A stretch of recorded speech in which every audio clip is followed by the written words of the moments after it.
요한복음 12장 44절부터 50절까지 예수께서 외쳐 가라사대 나를 믿는 자는 나를 믿는 것이 아니요 나를 보내신 이를 믿는 것이며 나를 보는 자는 나를 보내신 이를 보는 것이니라.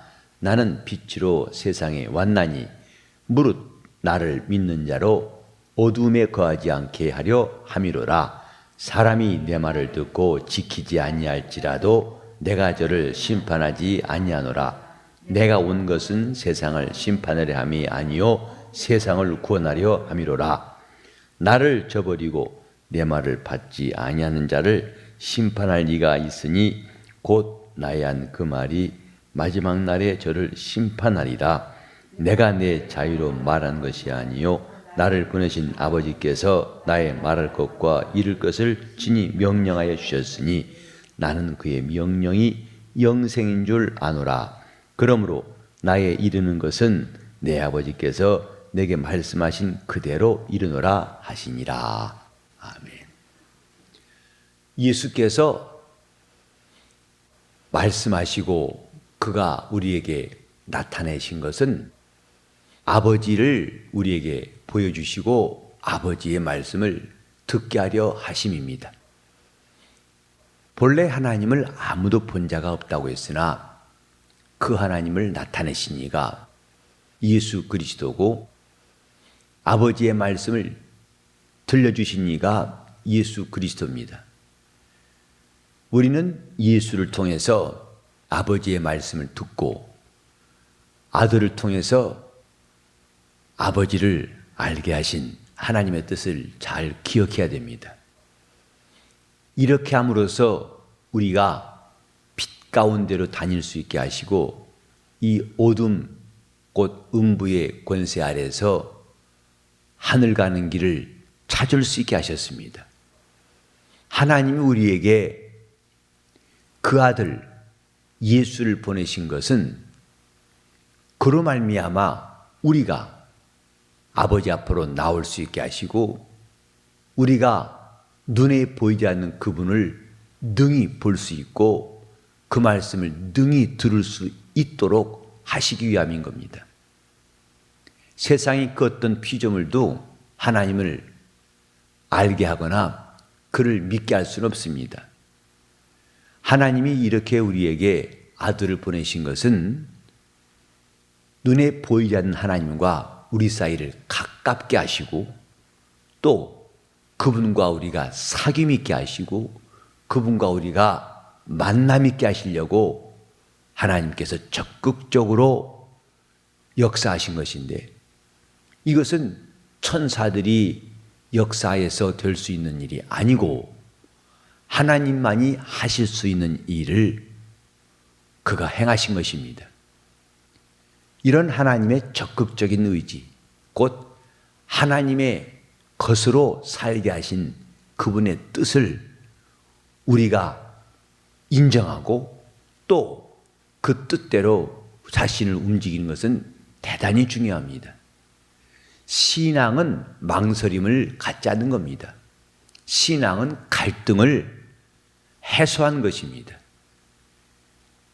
우리가 어저께도 오바댜서를 읽으면서 배웠지만은 하나님과의 갈등, 곧 에서와 야곱과의 갈등을 통해서 하나님과 우리와의 갈등이 반드시 해소돼야 하지만은 그것이 얼마나 갈등이 아주 극복하기 어려운 것인가를 보았습니다. 에서와 야곱의 갈등이 결국은 에돔과 이스라엘의 갈등으로까지 그 오랜 시간 동안 이어지고 그것이 좁혀지지 않은 결국은 심판이었습니다. 하나님과 인간의 갈등도 이와 같다는 것을 성경은 보여주고 있습니다. 하나님이 인간을 향한 기대와 그 기대를 저버린 인간에 대한 불만, 또 인간이 하나님에 대한 오해와 그에 대한 불만, 이것은 갈등을, 이 간격을 좁힐 수가 없답니다. 그럼 가만두면 결국은 멸망할 수밖에 없고 그것은 하나님의 심판을 자초할 수밖에 없다는 것을 말합니다. 이것을 적극적으로 하나님께서 해결하시려고 그 아들을 보내셔서 그의 입으로 아버지의 말씀을 듣게 하시고 그게 행하심으로 하나님 아버지가 살아계시고 우리와 함께 하시는 것을 알게 하셨습니다. 하나님의 이런 적극적인 의지, 영원한 갈등을 해소하시는 적극적인 의지, 이것이 복음입니다. 그리고 우리에게는 너희가 더 이상 갈등하거나 우유부단하지 말고 이를 해결하라. 그러니까 이 영원한 갈등을 하나님이 해결하려 하시는 것이 은혜고 인간이 또한 이에 부응해서 나도 갈등을 해소하겠습니다 하는 것이 신앙입니다. 그러므로 신앙은 하나님과의 갈등이 없는 것이고 하나님이 우리에게 행하신 적극적인 의지를 우리가 그대로 순종하는 겁니다. 그대로 받아들이는 겁니다. 예수님이 말씀하신 대로 나를 믿는 자가 어둠에 거하지 않게 하려 함이라. 이 어두움은 그 누구도 물리치고 몰아낼 수가 없습니다. 오직 빛만이 어둠을 이길 수가 있습니다. 갈등도 어둠이요, 의심도 어둠이요, 불신앙도 어둠이요, 또 방황하는 것도 어둠이요. 하나님께서 인간이 일생, 그 모든 일생을 어둠 가운데 지내는 것을 불쌍히 여기셔서 마침내 우리를 빛 가운데로 이끌어내시려고 예수를 보내신 겁니다. 사람들이 새라고 말하지만 새라고 해서 빛이 임한 것은 아닙니다. 여전히 세상은 어둠 속에 있고 주님이 마침내 우리 속에 그 빛을 비추실 때만이 우리 눈앞에는 신천신지 영원한 새하늘과 새 땅이 보일 것입니다. 우리 하나님께서 오늘도 내 마음에 빛을 비추시도록 내 마음에 주의 말씀이 빛으로 들어올 수 있도록 사모하여 우리 마음에 있는 갈등이, 해묵은 갈등이, 지루한 방황이 끝나게 되기를 사모하고 사모해야 할 것입니다. 예수는 우리에게 아버지를 보여주러 오신 분이고 아버지의 말씀을 우리에게 듣게 하려고 하신 것입니다. 이는 인간의 하나님과 영원한 갈등을 그분이 해소하시려는 하나님의 의지입니다. 하나님께서 우리에게 아들을 보내신 것은 이제 믿을 수밖에 없는, 반드시 망설일 필요 없이 반드시 믿어야 되는 이유를 알게 하신 겁니다. 예수께서 내가 한 말, 이 말을 아버지가 한 말로 듣고 그 말씀 앞에서 결심하기를 주님은 원하시는 겁니다. 그가 심판하러 오신 것이 아니고 그는 자기 말을 듣고 아버지를 믿게 하려 하며 그날에 심판할 이가 있으니 내가 한 그 말이 너희를 심판할 것이다 하고 말씀했으니 아버지의 말씀이 곧 심판하신 말씀이라는 것을 여기서 말씀하고 있습니다. 내가 자유로 말하지 않고 아버지께서 나의 말할 것과 이룰 것을 친히 명하여 주셨기 때문에 나는 내게 말씀하신 그대로 이룬다고 말씀했습니다. 우리 가운데 빛이 임하시는 방법이 여기 있습니다.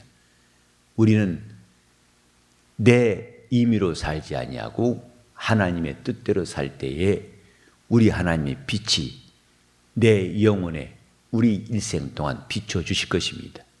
내가 스스로 말하지 아니하고 보내신 분의 말씀대로 말씀을 전할 때에 하나님은 우리와 함께 하실 것입니다. 누가 지금 이렇게 아버지의 명하신 말씀대로 지키고 사느냐에 주님의 관심이 있습니다. 누가 지금도 그 말씀을 아멘이라고 시인하고 그대로 지키는지 하나님 여기에 관심이 있습니다. 아무도 듣는 자가 없을지라도 하나님은 우리 말을 들으시고 또 아무도 꿈쩍도 아니할지라도 하나님은 그 말씀을 듣고 움직인 자들에게 오늘도 역사하시는 하나님이십니다. 거기서 하나님의 지혜가 있고 하나님의 나타나심과 응답이 있게 되는 것입니다. 우리는 하나님의 말씀이 내 영혼의 빛으로 임할 수 있도록 곧 그가 말씀하신 그대로 우리가 말하고 순종할 때에 하나님의 놀라운 역사가 우리 삶 속에 나타나게 되는 것을 기억해야 할 것입니다. 주님이 이 땅에 계실 때 아무도 그와 함께 동조한 사람이 없었을지라도 주님은 말씀하시기를 내가 혼자 있는 것이 아니다 라고 하셨습니다. 나를 보내신 이가 나와 함께 하신다 라고 말씀했어요. 우리가 아무리 외롭던들 주님이 이 땅에 오셨을 때 상황과 비교할 수 있을까? 온 천하가 다 하나님의 아들 예수 그리스도를 나그네 중에 가장 권고한 나그네로 대접하여서 그가 머리 둘 곳도 없고 또 거할 처소도 없을지라도 주님은 내가 혼자 있는 것이 아니다 라고 말씀하셨어요. 때때로는 사람 때문에 안심하고 사람이 없기 때문에 스스로가 외롭고 위축되기 쉽습니다만 그러나 신앙은 그런 것들과 멀리 이를 초월하는 것입니다.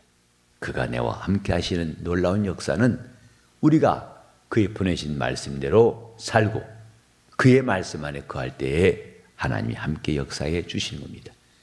오늘도 주님이 내게 말씀하시고 나는 그 말씀하신 그대로 말하고 또 주님이 나로 빛 가운데로 다니게 하신 것을 기억하면서 하나님의 영광이 내 안에 충만하여 이 어두운 세상을 바라볼 수 있고 꿰뚫어 볼 수 있는 하늘의 빛이 들어와서 마음 눈이 밝아지고 하나님의 인도하신 바는 오늘과 한 주간 되시기를 바랍니다.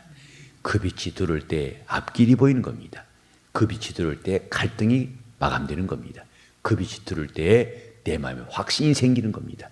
그 빛이 들어올 때 하나님이 우리와 함께 하시고 우리를 인도하신 것입니다. 하나님의 빛으로 승리하시는 오늘과 이 한 년 될 수 있도록 하시기를 예수 이름으로 축원합니다. 기도하시겠습니다.